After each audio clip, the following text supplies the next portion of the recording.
Mais dis donc, mais c'est vrai ça, les femmes, elles doivent se faire obéir de leurs chiens, pareil que les hommes. Bien, nous allons tout de suite rejoindre notre standard pour voir si ceux qui ont laissé leur numéro de téléphone sont là au bout. On les appelle. Notre séquence Allô Docteur.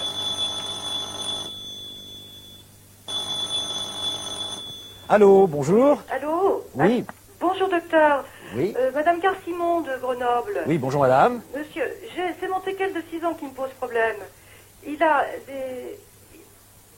les glandes anales qui se remplissent très souvent et j'aimerais savoir si dans ce cas il faut les supprimer. Ah bah, là, le problème des glandes anales, il est simple à résoudre. Bon, vous avez de chaque côté de l'anus des glandes, dont les principales sont les glandes anales. Ce sont des glandes qui sont des glandes de marquage, qui servent aux animaux à émettre des messages chimiques qu'ils comprennent très bien. C'est un peu leur langage.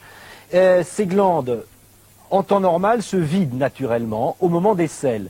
Mais quelquefois, sur des animaux extrêmement sédentaires, il y a une certaine paresse des muscles et elles ne se vidangent plus. Donc elles risquent d'abord de s'infecter, ou alors en se vidant brutalement, une fois qu'elles sont pleines, de répandre de manière soudaine une odeur très nauséabonde. Alors, s'il y a fréquence de ces inconvénients, et en particulier des abcès, là, oui, il faut opérer et enlever ces glandes anales. C'est une opération qui n'est pas bien difficile, rassurez-vous. Voilà, j'espère que j'ai répondu à votre question. Merci. Au Bien. revoir.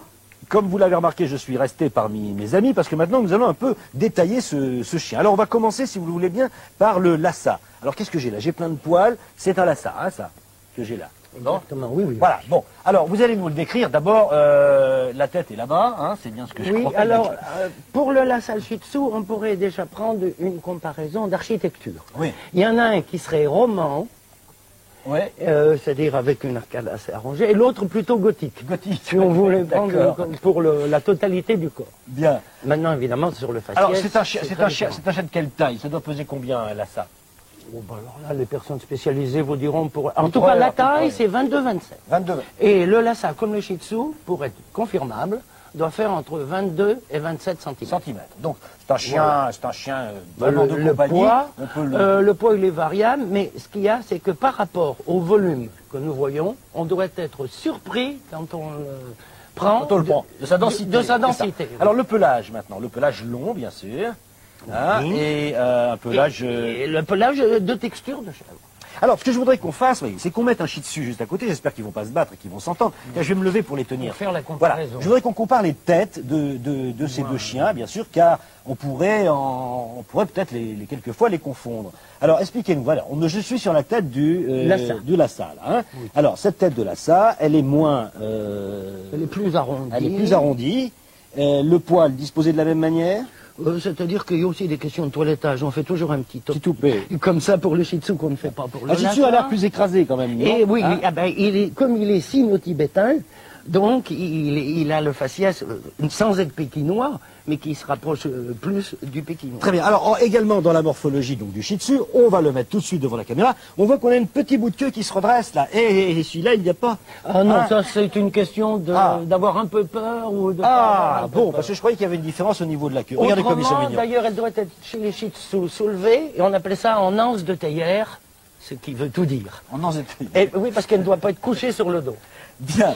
Alors écoutez, là nous avons donc tous ces exemples. Vous allez voir toutes les robes au fur et à mesure de l'émission, car ils restent avec nous encore, je vous le précise, eux encore pour demain. Nous nous reverrons demain pour reparler plus en avant alors du Shih Tzu. Toutes les robes sont admises. Et toutes les robes sont admises. Mais il y a Jean-Luc Villemenot qui m'attend là à côté, le représentant de cette digne association qui est la FIRAC. Et aujourd'hui vous allez nous parler des instincts du chat. Des instincts, oui. Pierre, tout à l'heure, Petra nous parlait du comportement du chat à l'égard de sa maison. La suite de nos petits chiens sympathiques avec aujourd'hui nous allons nous pencher un petit peu sur le Shih Tzu.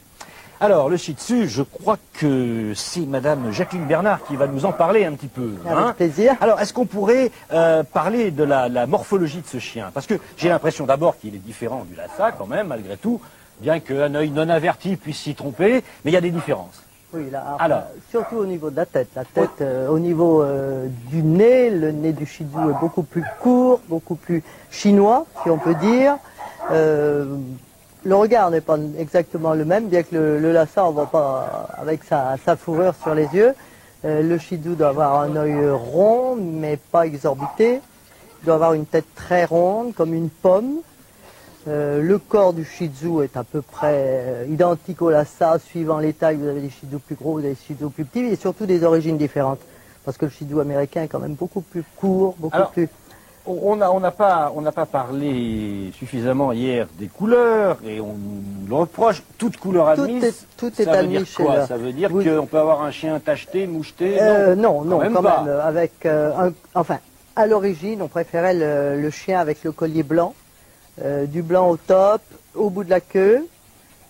Baraka est une reproduction, je pense, assez exacte de ce qu'on aimait.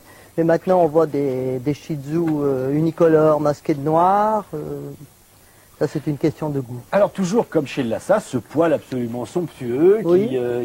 qui tombe jusqu'à terre. C'est le poil du chien de concours ou c'est le poil du chien de tous les jours ça que vous avez là Écoutez, moi, naturellement, les chiens d'exposition, on y fait quand même peut-être plus attention que les chiens de particulier, mais j'ai des clients qui ont des chiens qui vivent en ville et qui ont des fourrures aussi belles que les nôtres. Il y a un minimum de soins à apporter. Bien sûr qu'il ne faut pas essayer de les promener dans les bois ou dans des choses comme ça, parce que naturellement, ils ramassent tout, ils s'accrochent et tout. Moi, je sais que j'ai des chiens qui vivent à l'état naturel, en faisant attention. Bon, bah, moi, j'attache les moustaches, j'attache la mèche, mais c'est tout. Alors C'est moi tout ce j'avais, que je fais. hier on n'a pas eu le temps d'en parler, j'avais une question de Madame Bertrancetti, qui est un Lhasa Apso, mais c'est un peu vous allez voir que le problème c'est est le le frère. même. Peut-on couper les poils devant les yeux sans danger pour les yeux? Alors, À l'origine, ils avaient les poils devant les yeux parce que naturellement, ils étaient au soleil et ça les protégeait des réverbérations. Mais enfin, on voit beaucoup de Shih Tzu maintenant au-delà de ça qui sont tondus. Hein. Ça, c'est pas, vous savez, moi, à l'élevage, j'ai quand même 35 Shih Tzu. Ils sont pas tous en fourrure naturellement. Alors, moi, je bien pense qu'il y a montrer la aucun... tête là de ce chien. Oui, La caméra, parce que regardez, quand c'est- même, il est magnifique. C'est quand même la championne du monde 92. Mais bon, il y a une chose qu'il faut constater aussi, c'est que les chiens sur lesquels on laisse un peu trop souvent les poils couvrant les yeux ont quand même des yeux qui Les yeux qui pleurent. hein, ils ont les yeux... Oui, mais je pense aussi que ce sont les canaux lacrymaux qui sont beaucoup plus souvent bouchés. Ça, on va voir ça tout à Hein, l'heure, je puisque pense. nous avons la séquence Hein, consacrée je à la pense. santé et au caractère Ouais. de ce chien. Parce que vous avez des chiens qui ont les yeux qui pleurent, d'autres jamais. Bon, mais si vous le voulez bien, maintenant, nous allons passer... Oui, Anne et Muriel ne nous ont pas parlé du prix de l'équipement. Je pense que ça fera l'objet d'une autre séquence de Avoren. Nous allons parler maintenant du caractère de nos sympathiques petits toutous. Alors, Isabelle Dufresne, on commence par le Lhasa. D'accord. Alors, Alors en fait, le Lhasa est un chien qui est modéré en tout. C'est un chien qui est très calme, mais d'un autre côté qui est aussi très très gai, mais jamais fou. Ça. Ensuite, c'est un chien qui est relativement têtu. Alors là, il faut mettre les choses au point avec lui dès qu'on l'a, et ensuite vous êtes tranquille à vie.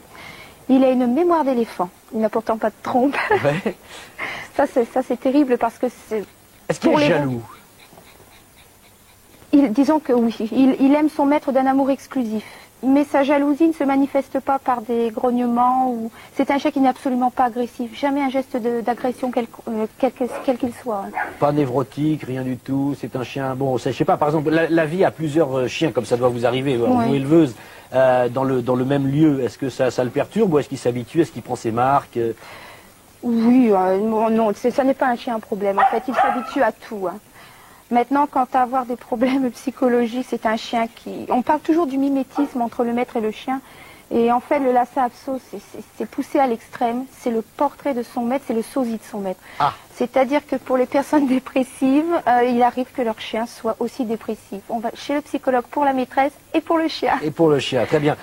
Jacqueline Bernard, est-ce que votre Shih Tzu, lui, a ses problèmes métaphysiques? Non, Non. pas du tout. Ah, Non, bah, non. vous voyez quand même Ça, une différence c'est- entre les deux chiens, je suis content. J'avais Non, non, tellement oui, peur oui. qu'on dise la même chose. Non, pas du tout.